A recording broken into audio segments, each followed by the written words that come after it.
첫날 너무 흥분해가지고 인트로를 제대로 못했다라는, 그래서 다시 인트로를 할까? 뭐 이런 생각도 해봤는데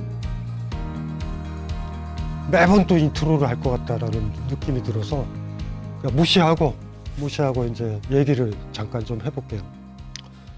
화두에 대해서, 가치에 대해서는 얘기를 해드렸죠. 그러니까 어떤 잣대가 뭐냐 하면 그 화두를 듣고 이게 뭔 선문답이야. 이게 막말로 얘기하면 이게 무슨 소리야. 이게 무슨 의미가 있어. 이게 뭐 당혹스럽네. 이런 느낌이 들면 걸린 거예요. 이제 자기가. 깨닫지 못한 거야. 절대 까먹으면 안 되는 게 그 화두, 그 선문답이 명료하게 이해가 되는 수준까지 내 정신이 올라와 있어야 되는 거예요. 근데 나는 가만히 있고 이게 웬 선문답이야? 이해도 안 돼. 이래버리면, 그러니까 그래서 화두라는 걸 던지는 거예요, 제자들이. 경전을 다 읽는 거지, 막. 화엄경서부터 법구경, 초기 경전까지 다 읽었고, 외웠고, 요약하고 이런 사람이 있다고 하자고. 그걸 읽었다고 그래서 이거에 대답을 못 해. 몇 번째 권에 무슨 내용이 있었는데? 시험 보듯이.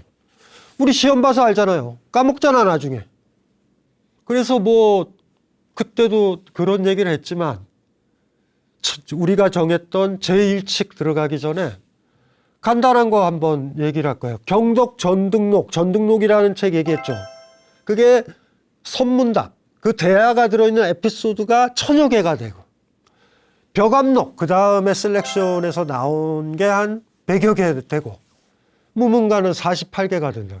경덕 전등록에 나와 있는 건데 이게 너무 예뻐요, 사실은. 거기 나와 있는. 저 같으면은 제가 예를 들면은 화두집을 만든다 그러면 거기서 그거 화두는 셀렉션하고 싶은 거. 해림사 스님 얘기. 나 이 얘기 너무 좋아해. 요 얘기만 한번 들을게요. 그러니까 그 상황을 이해해야 되고, 그 상황 안에 들어있는 깨달은 스님과 깨닫지 못한 스님이라든가 스승과 제자라든가 등불이 켜진 사람과 아직 안 켜진 사람의 요 얘기 에피소드가 중요한 거예요. 사실 이거는 문학적 감수성이 더 필요해. 마음이 착하고 성숙하면 시도 잘 읽히고요, 소설도 잘 읽혀. 반면 너무 잘해. 정보도 잘 처리하고 경영학도 해. 절대 못 읽어요, 시. 조금만 영어 어려워도 하품하는 애들 있잖아요. 답이 없죠. 나중에 애인 사귀고 누구 사귀고 아이 생기고 막 생기면 그들의 마음 읽는 게 얼마나 힘든데. 기계적으로 안 된다고, 전혀. 그러니까 사실 제일 중요한 게 문학적 감수성이지.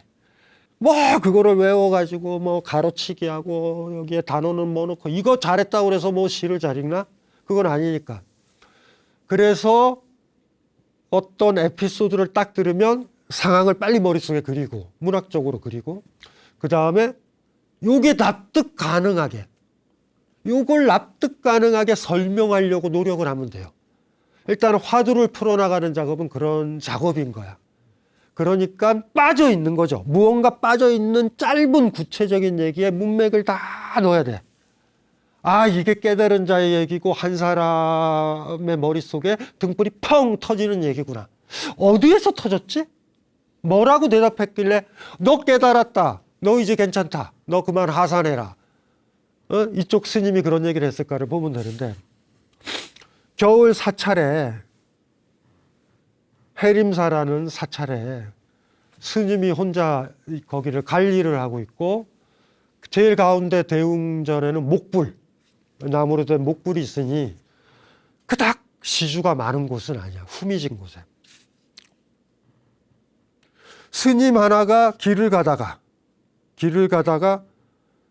막 춥죠. 추운 상태에서 잠을 자야 된다고. 요새는 호랑이들이 많이 없잖아, 짐승들이. 근데 옛날에는 많았단 말이야. 웬만하면 죽는단 말이야. 거기서 가야 되지 뭐. 이제 거기로 들어가는 얘기예요. 경덕 전등록, 그러니까 전등록 줄여서 거기 나온 에피소드인데 딱 들어갔어. 이게 겨울 나기가 힘들어요, 사찰이. 이거 쓸데없이 자비 얘기하지 마요. 이거는 삶의 문제야. 장작들 있고 먹을 것들 있고 이게 한정돼 있어. 짐승이든 뭐든 겨울에 먹을 게 없잖아. 이러고 있는데 한 놈이 온 거야. 이 스님 입장에서 중들이 왜 겨울에 나돌아다니냐 화가 나지. 왜냐하면 그 사람 또 불 때워줘야 되잖아. 그럼 장작이 하루분 이틀분이 날아가고 공양도 해야 되고 식사도 해야 되니까 이거 보니까 귀찮은 거야. 그렇다고 그래가지고 스님이 그러면 안 되잖아. 예? 같은 도반인데 공부하는 스님인데 그래도 속에는 욕이 막 쌍욕이 나오지. 뭐 이러는 거야 막. 그래도 어떡해. 그런데 이 사람이 자기 방에도 안 재워줬어. 대웅전 목불이 있었던 데 있잖아. 그 나무 바닥이잖아. 거기서 자라고 그랬다고. 물론 나무에서 자면 따뜻해요. 한 데서 자는 거랑 나무 정각에서 자는 건 완전 다른데 춥지. 그러면서도 투덜 해가지고 자기 승방에 가서 이렇게 했는데 갑자기 느낌이 안 좋아. 그랬더니 그 대웅전 있잖아요. 거기에서 뭔가 불빛이 들어오는 것 같아. 그 스님이 잠자고 있던 이렇게 방에서 보니까 불빛이 비쳐. 문 열고 나갔지. 나무로 되어 있는 사찰에 불이라니 큰일 나죠. 가봤더니 목불 있잖아, 목불. 목불을 도끼로 쪼개가지고 그 대웅전 그 구석탱이에다 불을 붙여서 불 쬐고 있는 거야. 재워줬던 스님이. 무슨 말인지 알죠? 이건 놀라운 일이 벌어진 거야. 완전 황당한 일이지. 목불이 없는데 나중에 보살들이 와서 무슨 와가지고 이거를 하겠고 뭐 이렇게 108배를 하겠어. 이제 끝난 거지. 그게 어쨌든 가장 메인이잖아요. 그래서 이 스님이 막 따지는 거지. 아니 중이 어떻게 부처를 태우냐 이렇게 물어본 거예요. 그러면 이거 목불 쬐고 그 불 쬐고 있던 스님이 뭐라 그랬는지 알아? 그 목불에 사리가 있는지 없는지 확인하려고 태우고 있었대. 스님들이 우린 화장을 하니까 불교에서는. 그리고 그렇게 하다 보면은 사리가 나오잖아. 그 얘기를 한 거야. 황당하잖아요. 이제 슬슬 황당해지는 거지. 그랬더니 이 화난 스님이 또 되물어보는 거야. 그 스님한테. 나무에 무슨 사리가 있냐 이 새끼야.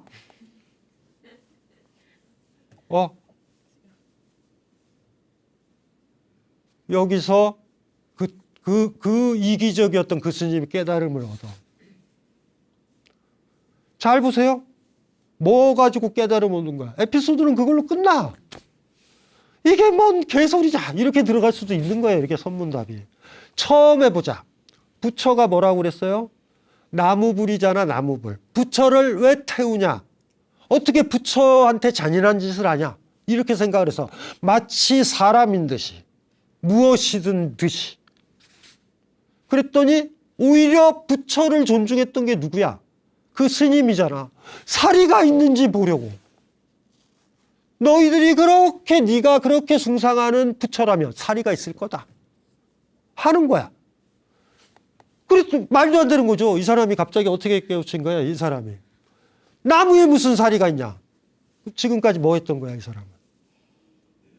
뭐 가지고 모셨던 거야? 장작한테 기도를 드렸던 거예요? 부처한테 기도를 드렸던 거야. 이런 얘기들이에요. 여러분, 확 오지. 불교에서 공이라는 개념 많이 쓰잖아. 그거는 사실 정확하게는 어떤 본질이 없다. 영원 불변한 본질이 없다. 이런 의미예요. 그래서 한자어로 좀 표현하면 자성이라는 표현을 써. 자성.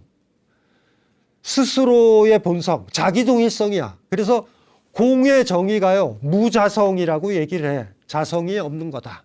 이렇게 얘기를 한다. 근데 그걸 아는 게 자유를 얻은 거잖아. 그걸 아는 게 자유를 얻은 거예요. 여기 계신 분들한테 물어보고 싶다. 산에 갔는데 불교가 쇠락했어. 불교가 망가졌어. 산을 헤매다가 여러분들은 근데 불교를 좋아해. 근데 스님들도 다 환속하고 산에 그냥 사찰만 있어. 겨울에 들어갔어. 거기 보니까 목불이 하나 있네? 추워. 목불 떼실 수 있는 분. 아, 따뜻하다.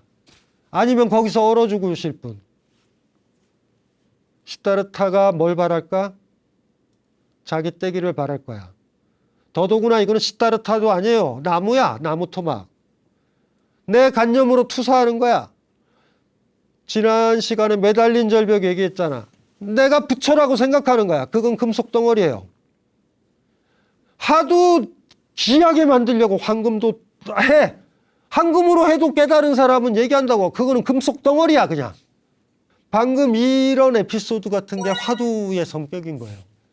그러니까 전등록이라는 책에 보면 굉장히 많아. 이렇게. 우리 예를 들면 원효랑 의상 얘기 기억나죠? 해골물. 그것도 화두인 거예요. 깨우침을 얻잖아.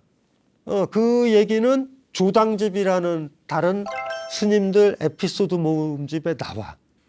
그러니까 무문스미도 마찬가지인 거예요. 사실은. 누구든지 뽑을 수 있어. 그래서 심심하시면 그거 하세요. 어쨌든 전등록이 제일 많다고 그랬잖아. 1000개 넘는다 그랬잖아. 그거 딱 보시다가 이건 내 스타일인데? 그것만 뽑아내셔서 책 내시면 돼. 그리고 여러분 이름 하나, 법명 하나 지은 다음에 무문스님처럼 여러분들 뭐 할까? 유문? 나는 문이 있다. 문 있는 거 48개? 너무 많아. 나는 25개로 깔끔하게. 이게 무슨 말인지 알죠? 만들면 되는 거예요. 그렇게 무문관 유명하다. 왜 그러지 마. 왜 그러는지 모르겠어. 어차피 나는 그 깨달은 스님과 같은 반열에 올라갈 잠재성이 있다라고 놓고 화두로 들어가니까 괜찮아. 오늘 첫 번째 다룰 거는 그때도 얘기했죠. 무문관의 실제 순서와 제가 강연하는 순서, 그리고 매달린 절벽에 손을 뗄 수 있는가 이 책 쓸 때랑 불교신문에 연재했을 때의 순서, 그건 좀 다르다고. 제가 봤었을 때는 지금 이 비유로 출발하면 좋겠다. 그런데 지금 제가 첫 칙이라고 불러요. 칙이 자잖아. 이렇게 척도 이런 뜻인데, 첫 번째 화두, 여기에 핵심적인 키워드 때문에 뭐라고 얘기했냐면 비풍비번이라고 한자가 되어 있는데요. 풍이 바람이고 번이 깃발 번자야. 그러니까 풍도 아니고 깃발도 아니다. 이게 화두를 요약하는 제목인 거야. 그러니까 별도의 제목은 아니에요. 내용을 심플하게 만들어서 우리 얘기할 때 그러잖아요. 이 화두가 꽤 에피소드가 길단 말이에요. 문장이 한 8, 7개 돼. 8, 7개 쭉 읽은 다음에 이 화두에 대해서 어떻게 생각하세요? 제가 얘기했는데 상대방이 또 이 화두를 다 읽은 다음에 그 화두는 좋은 것 같아요. 이러면 골치 아프잖아. 줄여가지고 그냥 비풍비번이라고 그러니까 별 뜻이 있는 게 아니에요. 그래도 얘기하기는 편하잖아. 비풍비번. 천천히 읽어드릴 테니까 어떻게 하시면 되냐면 아마 화면에도 올라갈 거예요. 내용을 잘 기억을 하시면 돼요. 머릿속에 영화처럼 그려요. 소설이 왜 잘 안 읽히냐, 글이 잘 안 읽히냐라는 건 글을 봐서 그래. 글을 보자마자 머릿속에서 계속 그려야 돼, 영화처럼.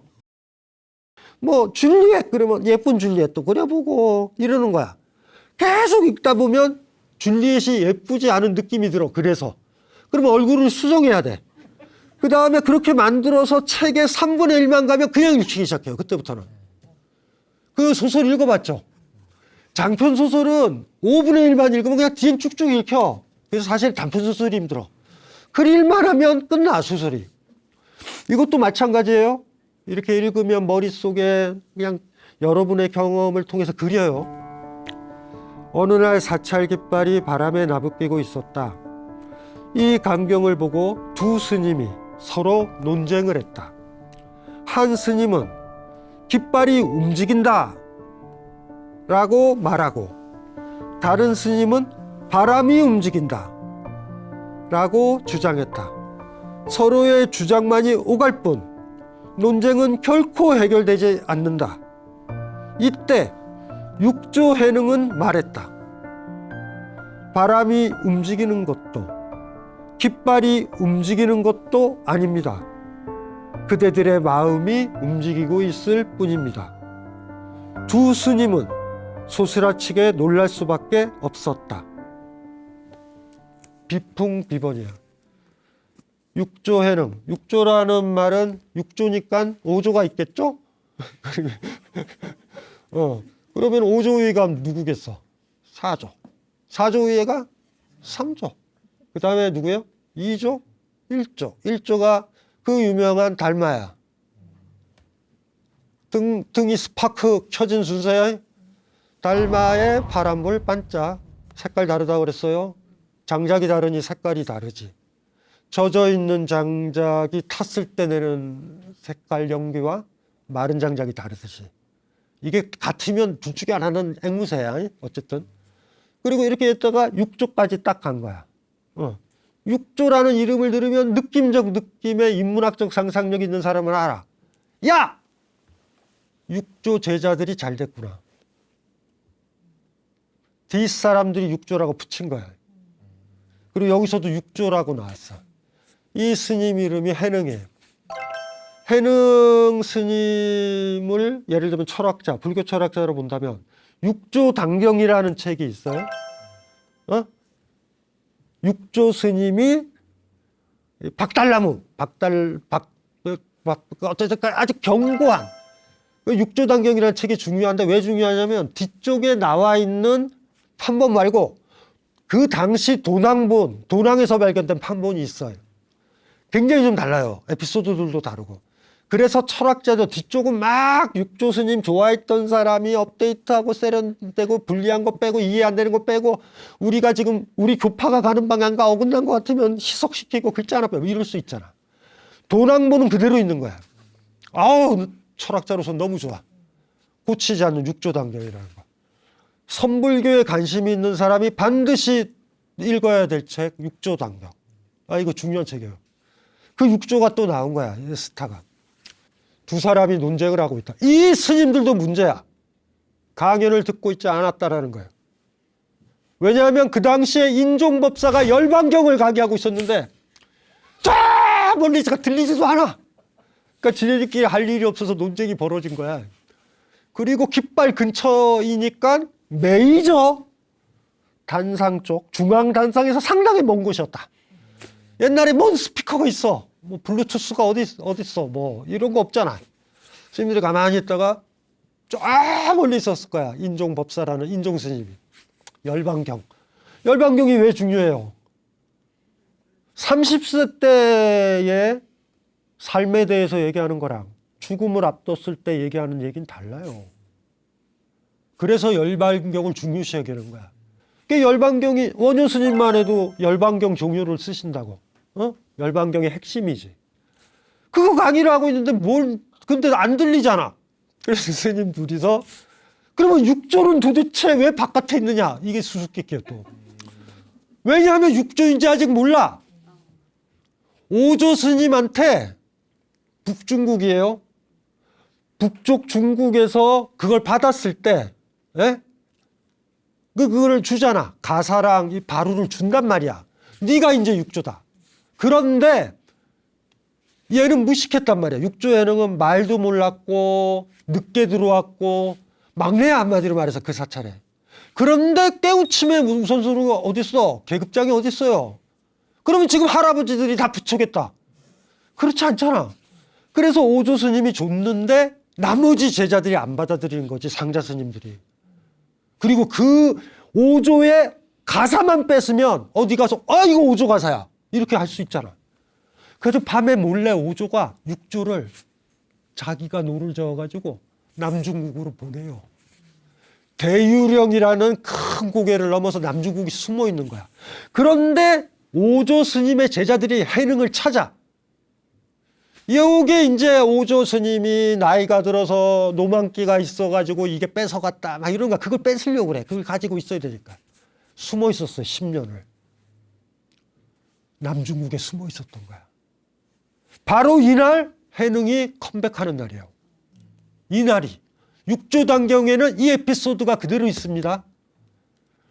그러니까 무문 스님은 있었던 화두만 뺀 건데 이게 굉장히 극적인 장면이야. 왕의 기한.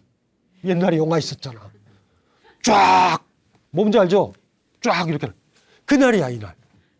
이날 이러다가 그리고 뒷얘기를 해드릴게요. 이렇게 하다가 이 논쟁을 하는데 누가 얘기했어요? 당신들 마음이 움직이는 거야. 이렇게 얘기했잖아. 그게 갑자기 막 당혹스러운 거지. 모여있던 사람은 경전 달랄랄랄랄 외우고 이랬던 사람들이야. 그 얘기는 없거든. 그래서 인종 스님까지 내려오는 거지. 이거 누구야? 아직요 옷 이렇게 감싸고 있는 거야. 왕의 기한이라니까. 누더기요 일반 사람처럼 있었다고. 당신은 누구냐? 인종법사가 그랬을 때 옷을 벗어요. 그래가지고 채색된 전설에 따르면 황금색. 쫙 뭔지 알아요? 육주십니까? 이렇게 인사해가지고 다 엎드리는 걸로 끝나는 거야. 이 얘기는 원래. 굉장히 극적인 장면이에요, 사실은. 이게 앞뒤 잘라서 그러는 거야. 제일 외곽에 깃발 옆에 중심부로도 못 들어갔던 스님비 육조 스님 이렇게 있었던 그게 중심이 되는 거야. 그 파문이 깃발도 움직이는 게 아니고 바람도 움직이는 게 아니고 당신 마음이 움직인다는 그 얘기가 그 주변에 모여있던 평범한 보살들서부터 스님들까지 파문이 있는 거야. 띵 뒤통수 맞은 것처럼 파문이 쫙 가니까 모든 관심사가 어디로 가는 거야. 여기 인종 스님은 불쌍한 분이에요. 메이저였다가 갑자기 떨어진 거야. 하지만 이 인종 스님도 6조가 내려왔잖아. 10년 만에 드디어 컴백을 하는 거야. 6조 단경에는 그 에피소드가 있어요. 사실은. 아인슈타인이 얘기를 한 거예요. 양자역학이라는 거 아시죠? 양자역학의 세계는 굉장히 힘든 게 관찰자, 가학자, 이론이요. 그 결과를 변동시켜. 객관적인 세계가 없다라는 결론에 나온다고. 그래서 아직도 해석이 많아. 뭐 슈레딩거 고양이 뭐 이런 거 들어봤죠? 아는 어떤 상태야? 반은 죽었고 반은 살아있는 상태야. 그 상태로 있는 거예요. 그런데 문을 딱 열면 둘 중에 하나거든.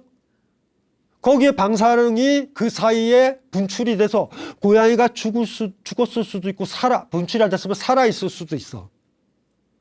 그런데 그 문을 안 열었었을 때의 상태는 중첩이라고 그래. 반은 살아있고 반은 죽어있다. 열어서 딱 열면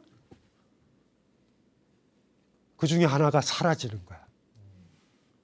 이해되세요? 양자역학 그게 슈레딩거가 만든 거예요. 그 슈레딩거 고양이. 그거에 반대했던 사람이 누구냐면 아인슈타인이냐. 반은 살아있고 반은 죽어있는 고양이란 존재할 수 없다. 그 유명한 얘기가 그래서 거기서 나오는데 불교에서 나온 얘기가 아니에요. 아인슈타인을 찾아온 젊은 양자역학. 그러니까 둘 중에 하나야. 문을 열 때까지는 모른다. 그리고 문을 열기 전에는 반은 죽어있고 반은 살아있다. 이거는 가설이 아니라 수식으로 그냥 나와요. 확률적 존재로 살아있는 거야.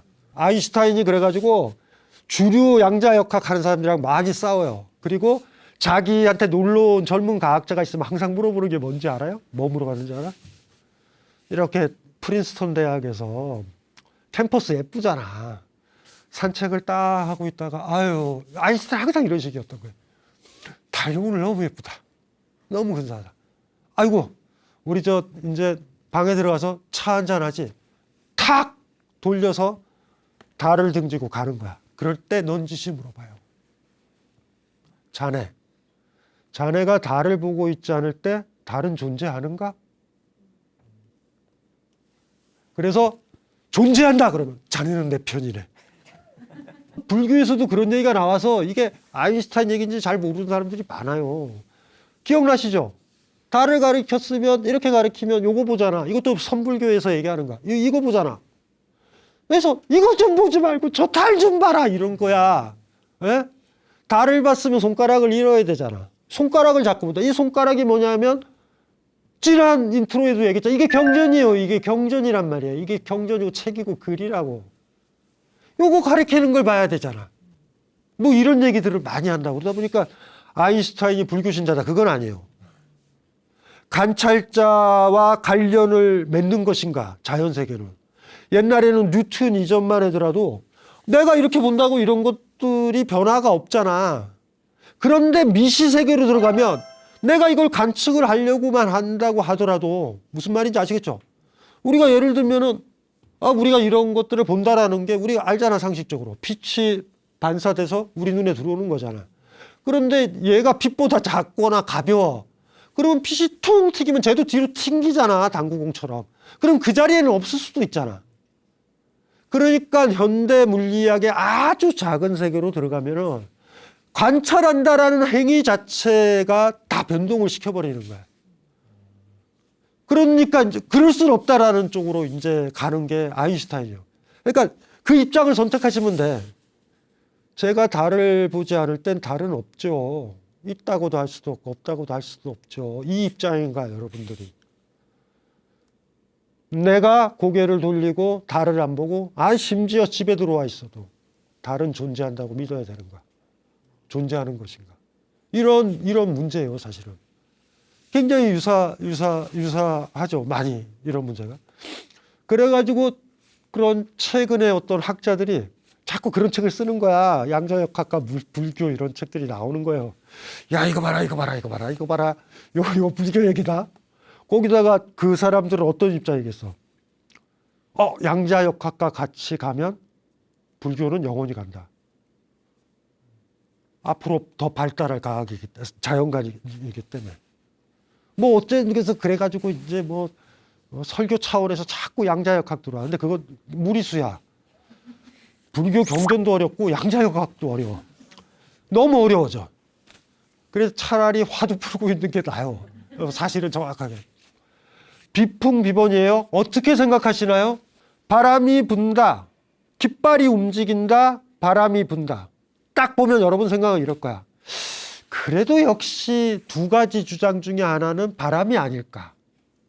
이런 느낌 들잖아. 그런데 그러면 또 골치 아파진다.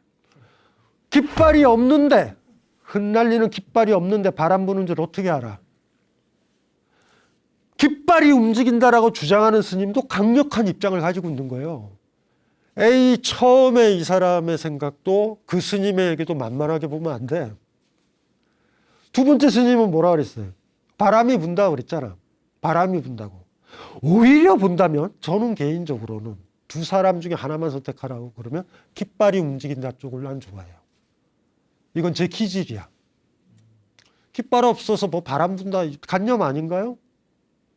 그 스님 머리카락이 없구나. 그렇구나. 그러니까 승복이 나부끼거나 여기가 서늘해지거나 하면 바람 분다라고 얘기할 수 있잖아, 스님이. 그런데 여기는 분지라서 바람이 안 불고 저 위에서 바람이 분다. 이게 무슨 말인지 이해되시죠? 이 두 번째 스님도 그러니까 아주 복잡한 거예요. 둘 다가 복잡한 거야. 그리고 또 한 번 또 생각할 수도 있겠지.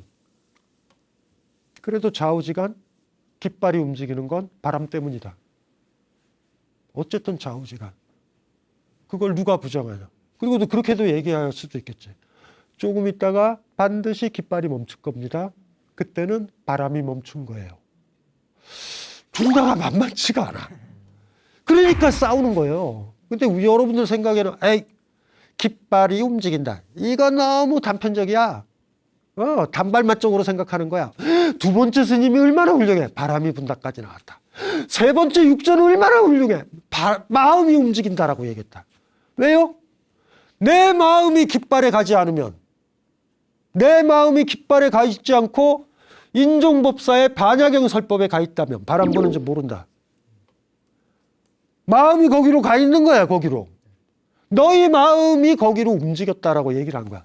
그러면 순서로 따지면 그렇게 되잖아.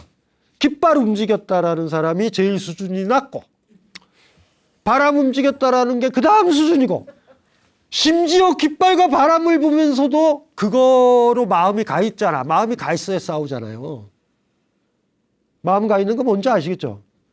여러분들 이렇게 제가 한번 떠들면은 저는 안 졸려요. 떠들고 있기 때문에. 떠들면서 조는 거는 놀라운 거야, 그거는. 근데 여러분들은 졸릴 가능성이 많아. 시청자분들도. 왜냐면 안 떠들어서 그래. 막 듣고 있으면 졸려, 그냥. 그러니까 강연 프로 잘 듣는 방법은 혼자서 그냥 떠들고 있는 게 좋아. 주글주글. 어쨌든 세 번째가 바람 얘기를 했다. 그러니까 6조 만만세. 이렇게 생각하지 말자. 만만한 게 아니야. 만만한 게 아니야. 왜요?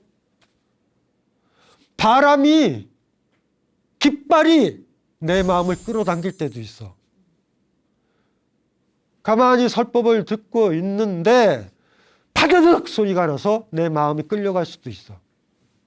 그러면 또 똑같잖아. 깃발 소리가 내 마음을 끌었다고 얘기해도 된다고. 달을 보고서 내가 볼 때 있냐?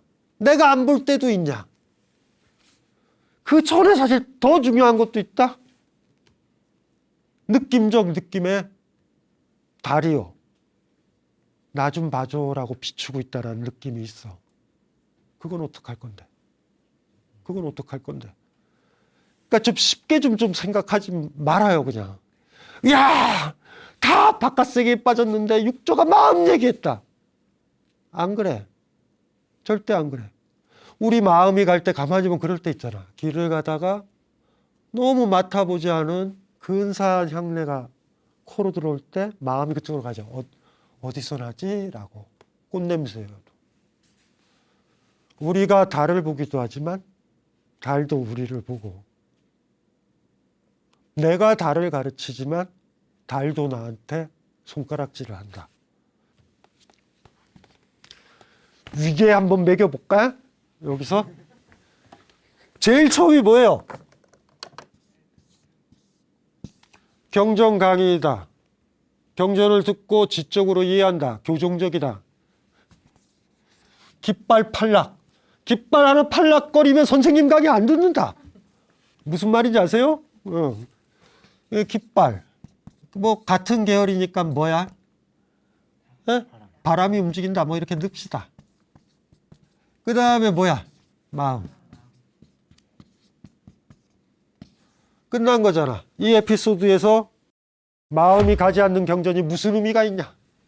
에? 요 순서대로 올라가는 거야. 복잡해요? 짧잖아. 짧기 때문에 해석의 여지가 많은 거야. 시가 왜 어려워요? 구슬 하나 얻고 너무 힘들다? 구슬은 말이죠. 이쁜 구슬은 여기에 올려놨을 때 색깔이랑 여기에 올려놨을 때 색깔이랑 다 다르잖아. 아예 이런 거에 세팅돼 가지고 구슬이 박혀 있는 거는 그냥 거기에 박혀 있는 거야. 그냥 해석의 여지가 없어요. 시 한 편 독해하기가 힘든 거야. 대하소설은 너무 쉬워요. 그 주인공이 어떤 사람인지 다 알아 그냥. 그런데 시 한 편을 보고는 어디다 제대로 놔야지 된다고. 보라색 있잖아요. 보라색 구슬이 있어. 이쁜 구슬이. 보라색 위에 올려놓으면 어떡해? 안 보이는데. 이런 구체적으로 하나 떨어져 있는 이런 에피소드들은 어디에다 올려놓느냐가 중요한 거예요. 그러면 여러분이 더 마음이 더 넓어지는 거지. 여기에도 넣어보고 여기에도 넣어보고 여기에도 넣어보고. 목불은 목불이지만 태우면 안 돼! 이래버리면 집착이잖아. 얼어 죽고. 비슷한 거예요. 똑같아. 글자에 빠져가지고 비풍, 비번, 바람이냐 뭐냐 하지 좀 마. 어느 자리에 이거를 놓을 것인가가 문제인 거야. 우리는 그만큼 커지는 거야. 시를 읽듯이, 짧은 소설을 읽듯이 그리 읽어야 돼. 외우지 마요. 이게 딱 강연 끝나면 또 그래. 비풍, 비범, 바람이냐? 바람이 부냐? 뭐 이러고, 바람이 부냐? 깃발이 부냐? 막 이러고 따지고 후배들 괴롭히고 막 이러다가 바람이냐 뭐냐 뭐 이렇게 얘기했다가 끝내고 또 어떻게 해? 나중에 가서 또 해능 흉내내지. 니들 마음이 움직이는 거야. 그런 놈 있으면 그냥 가만히 안 놔둬요. 그냥. 애들을 자유롭게 해줘야 되잖아. 이상한 쪽으로 간 거야.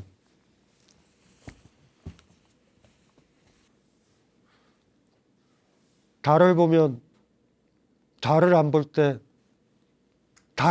있죠. 달이 있는지 없는지는 모르지만 저는 그런 생각이 들어.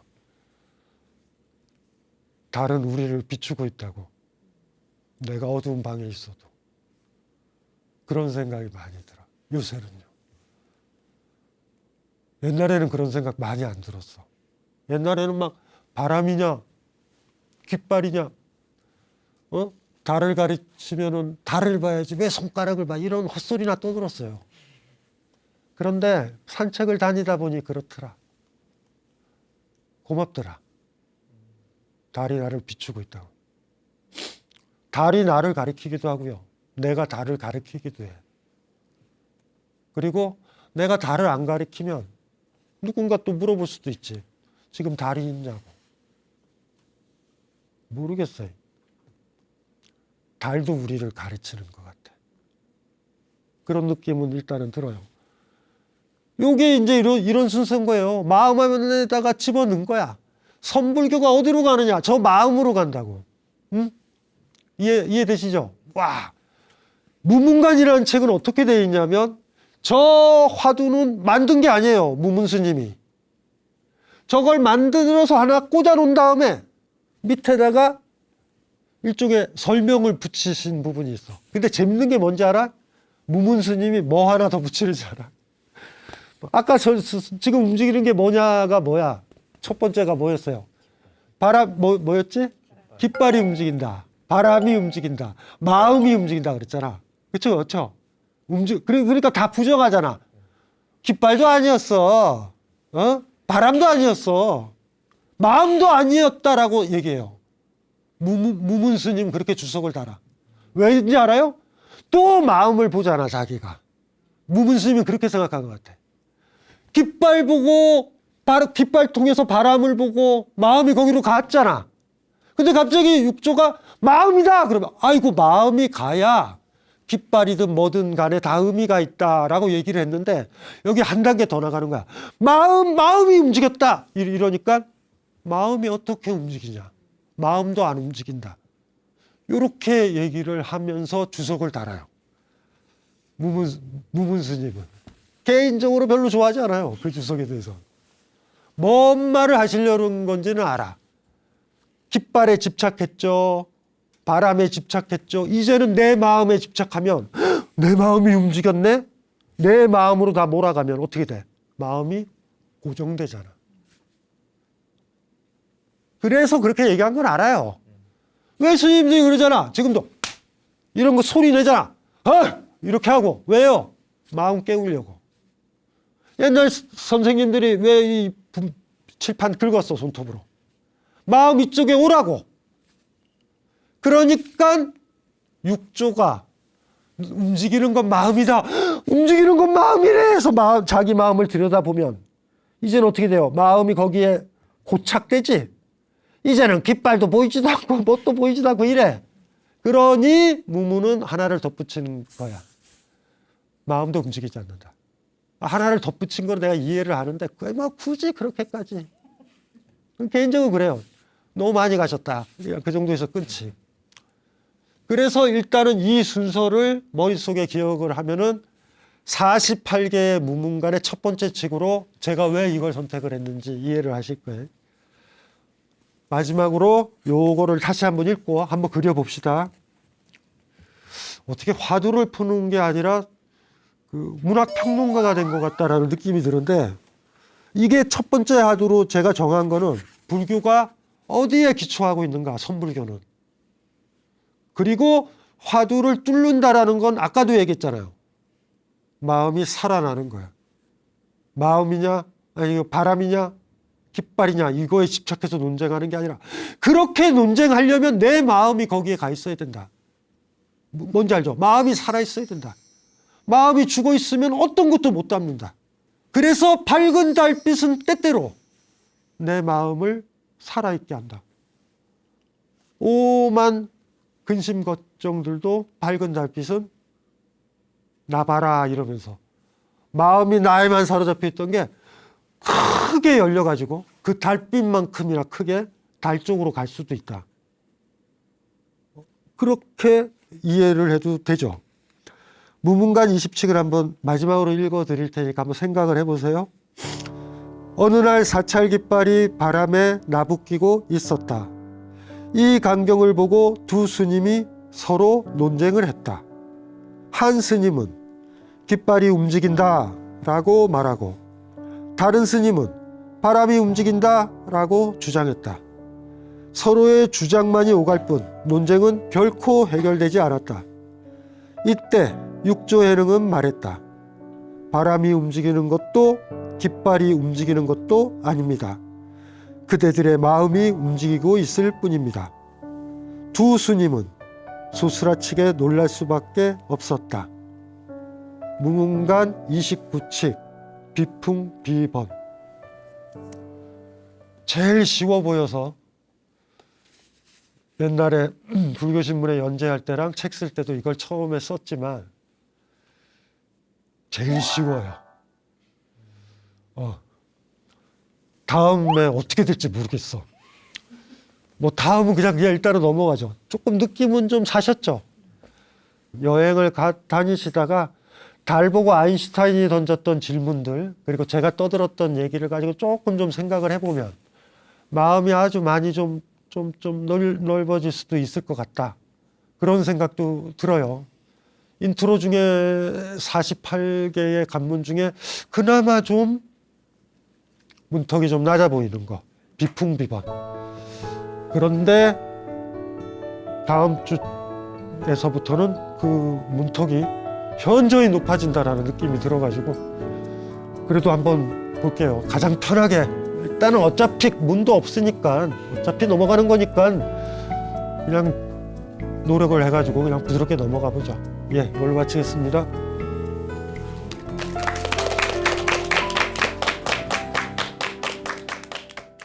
선불교의 가르침 중에 하나가 불립문자라고 있어요. 불립문자. 불립문자를 사회적으로 얘기하면 분립스펙이야. 나는 사람들을 만날 때 내가 어디서 배웠고 어느 대학에서 배웠고를 세우지 않는다. 그걸로 나를 평가하지 마라. 나를 나로 봐라. 침묵도 말이 될 수 있다는 거. 오늘 선택한 게 아만주인이라고 원래 무문관에는 12번째 나와요. 그러니까 주인공하고 스스로 얘기를 하는 거야. 그리고 대답을 하는 거야. 이 대답이 중요한 거죠.